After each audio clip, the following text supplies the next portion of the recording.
在曾经的时光里，我们互相分享了许多有趣的故事，盘点过望不到头的坐牢角色，也盘点过游戏里好听的小曲儿，盘点过让人红温上头的打法，也盘点过街霸系列里最灵魂的招式和操作。不如这一次让我们聊一点轻松的。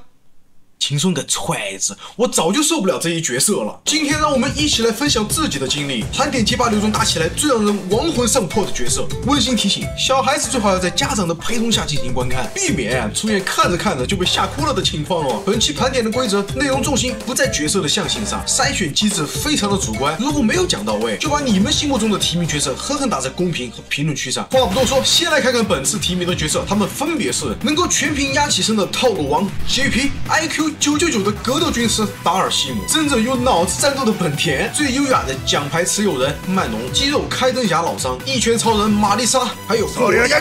拉希德以及轮椅之王维加。竞争非常激烈，不过本期视频我们只上榜5名角色。经过我万分思考过后，我选择把第5名颁给我们街霸6的数值怪解贵玛丽莎。那为何解贵能从一众人才之中脱颖而出呢？我想无论是玩过玛丽莎或是没有玩过玛丽莎的都知道，自开服以来她的连段伤害就是最猛的那一批。最经典的名场面还是对手忍不住凹升龙的时候，7000加的伤害真的就是转瞬即逝呀。并且玛丽莎的数值不仅仅是体现在升龙这一个地方，如果你和稍微熟练一点的玛丽莎玩家打过你就一定知道，起手反腰拳放倒就是硬折，每一次起身你几乎都会面对一个非常不公平的石头剪刀布，之后就会逐渐把你逼到忍不住凹升龙的阶段。接下来要发生的事情，我想已经不用再重复了。虽然他晋升能力比较弱，但一旦被他抓到机会，那噩梦就真的开始了。他还有一些机械复合，对于新手期来说也十分的无敌。篇幅原因就点到为止。接下来让我们迎接第4名，他就是我们玛丽莎大姐姐的理想伴侣，俄罗斯大旋风，红色大肌肉，舞台开灯侠桑吉尔夫。这里就不得不聊聊开年的老伤和现在真的是天差地别。S2 加强后至今还因为过于强力迎来了一波小削弱，不过现在的老伤仍然是许多玩家难以处理的角色之一。为什么我把这个宝贵的名次留给我们桑桑呢？他的拳脚判定又长又硬都还只是能够上榜的一部分原因。最让人感到害怕的一个是他的无敌铁头功，打中背防加4，关键是你根本没办法斗反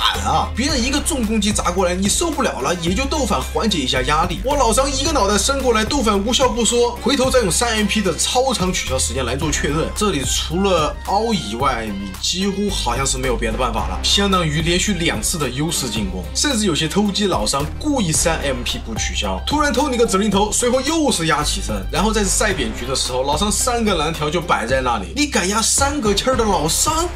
不好意思，你可能还没清楚你现在是什么身份这个时候不仅你在防守老伤的时候压力山大，你在进攻的时候也要提防那个传奇摔跤手的双手指天。为什么那么多玩家喜欢老伤？就是因为那一瞬间就可以把前面小长几十秒的你干得说不出话来。我想看到这儿不仅会有博友会说了，哎呀，我打老伤的时候压力是真的大呀，但是咋在你的排行榜里面才排名第4呢？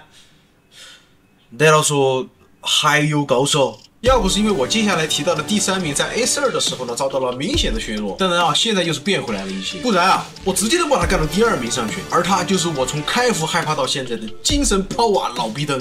JP。 如果说老伤和玛丽莎是那种抓到机会就狠狠压住你不放手的那种角色，而 JP 就是无论你在地球的任何一个地方都可以布置各种陷阱打箱子的恐怖角色。 JP 有着全屏范围的招式攻击，在远距离你就可以布置各种招式陷阱，时不时还有一个地刺来考验你的反应。如果你要是被戳到了，就给了他继续布置陷阱的机会新手局遇到熟练一点的 JP， 就是你在地球的另一边不断的尝试破解他的 Psycho Power。 我敢保证新手局被 JP 打到红温的玩家一定不在少数呀。但哪怕你终于找到了这些打法的对策，熬过了新手局中的 JP 玩家，不过你一旦迈入了 M1600以上的段位，你就会发现这些 JP 玩家早就不再玩这些小儿科了。例会中的裂缝、超远的棍子判定，还有他的 SAR。 抱歉，我得老实告诉大家，现在才算是刚刚开始面对 JP 玩家而已。即便 SAR 遭到了各种削弱，但你总会碰见没见过的套路呀。哪怕他不用这些花里胡哨的技巧， SAR 一会儿中断一会儿下停的判定，足以难倒一大堆的萌新玩家的呀。和 JP 打的感觉就是你一开局就觉得我好像干什么都觉得不自在，我只是随便按了一个键，我怎么就被他打飞到了108000里了？这种五味杂陈的感觉，我十分理解各位的心情，这也是为什么我一直都害怕这个角色的原因之一。那么接下来的第2名，我要颁给自街霸5第2赛季以来至今就是普通角色的快乐风蓝拉希德。拉希德如今虽然一直在被慢慢的小削弱，但这些砍到的地方啊，完全没有伤到他施加压力的工具上面。这个角色可能在大师之前的玩家们体验到的机会比较少，但大家看过比赛就一定清楚了。拉希德只要在比较接近厕所的位置找到机会，就可以用那个肉眼完全分不清的安全条进行压制。对比之前的角色，好歹还给了你一个备防持续时间和击打特效给你做反应啊，而拉希德的安全条压制是几乎不给你丝毫的思考空间，下段、中段、头折直接扑你脸上，猜错了就是下一次击落。哪怕你血量优势，并且在没有很多资源的情况下给到的伤害或许不是很高，但来回的进攻拷打总能让你找不到北啊！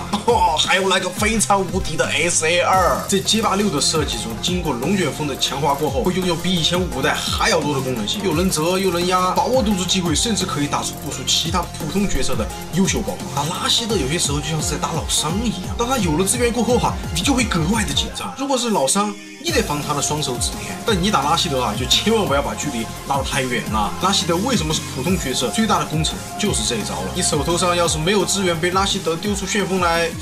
那种绝望是很难在其他角色上找到影子的。哎呀，这提名的4名角色谁不是人才？我要是小朋友看这期视频没有家长陪同的话，我都被吓哭了呀。不过还有压轴的突破真正的重量级，这位选手就是偷走英格丽特超能力，取名为 Psycho Power 后组建少女后宫团队，摧毁世界，被打败后重生为轮椅之王的维嘉。我是真的万万没想到啊！如今的维嘉竟然如此让人心生畏惧，伤害高，速度快，招式狠。我是真的没想到他的灵魂剪刀脚如今是被简化成了指令招式。过去的维嘉蹲着不动或者有往后走的痕迹，这个时候我们都能清楚他大概是要准备用剪刀脚了，所以我们自然会有提防。但是现在和维嘉打例会，你根本没办法判断什么时候他会过来挖你，加上现在缺反抗加4的设定，摸到了甚至可以下中拳击手，就是因为这项招式的简化，使得维嘉在例会的时候占到不小的便宜。还有他最新但是又不怎么新的埋雷上面，